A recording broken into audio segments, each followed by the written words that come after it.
Hello, bearded bee people. Welcome back to Me and Kid Bees. From me and Pig. Come here, Piggy. Come here, Piggy. Iggy Pig. I named her after Iggy Pop, Detroit rock star. Okay, so a lot of you guys have asked me why I use an incubator for my queen rearing operation, or why people in general use incubators in their queen rearing operations. And the simple answer to that is to take the variability of a bee colony out of the equation as soon as we can. This is an example of why. This is from last year. I had intended on doing a video on this last year, but I did not get around to it. But what you see here is a frame of what was cells that is now torn out cells. And what happened was all of the larvae weren't exactly the same age, so they didn't emerge at exactly the same time. So one will emerge first, and when that one emerges, her instinct is to go kill all of her sisters. So she goes through and stings all the larvae through the cells, and the workers in the colony, realizing that they have a queen, go through and chew out all of the cells.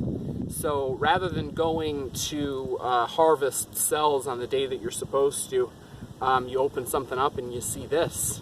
So even if you were going to sell these as cells at like $10 a piece, you know, this is $400 or $500. But if you're going to sell them as mated queens for $30 a piece, I mean, you're talking more than 1,000. So that can be a great loss to you. And there are other reasons as well. Another one is on the day that you're placing cells, it can be kind of chaotic because the cells are, you can damage the cells fairly easily. They need to be kept at a proper temperature during their development period. So it's not like you can have them outside all day long.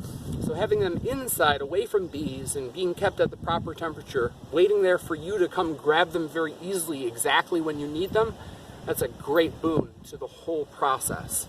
So to ward off early emergent queens that kill all your cells in order to make placement day very much easier, and also you can kind of control the timing of the release of these cells by controlling the temperature inside the incubator on the day of emergence. If you drop it down from about 93 or 94 degrees to about 88 or 89 degrees, that will delay the emergence of those queens.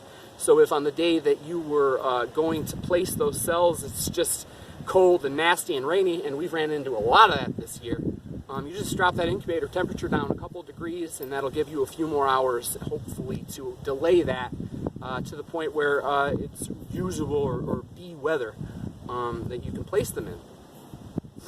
So let's see, any other, I guess another option for you would be to run another graft through your starter more quickly. That doesn't apply to me because after I pull a graft from the starter, I boost it with brood, and that has to sit in there for a week at least. So I don't throw another graft into the starter immediately after pulling the cells out, but you could absolutely do that if that was what you were trying to do, if you're just trying to run more grafts through.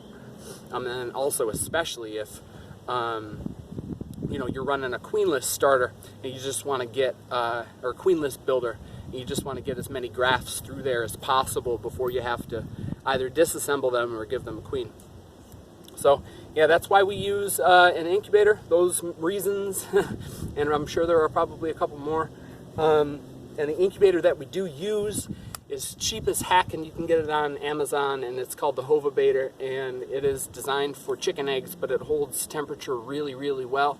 The only thing that you have to kind of keep an eye on is the humidity, but of course it's got water trays on the bottom that you can continue to add water and keep the humidity at a nice, you know, 70 or 75%.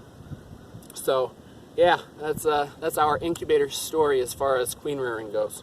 Let me know if you have any questions down in the comments section below, and I'll be happy to answer those for you if I have the answer. Otherwise, click like, click subscribe if you like this channel. I would appreciate the heck out of that.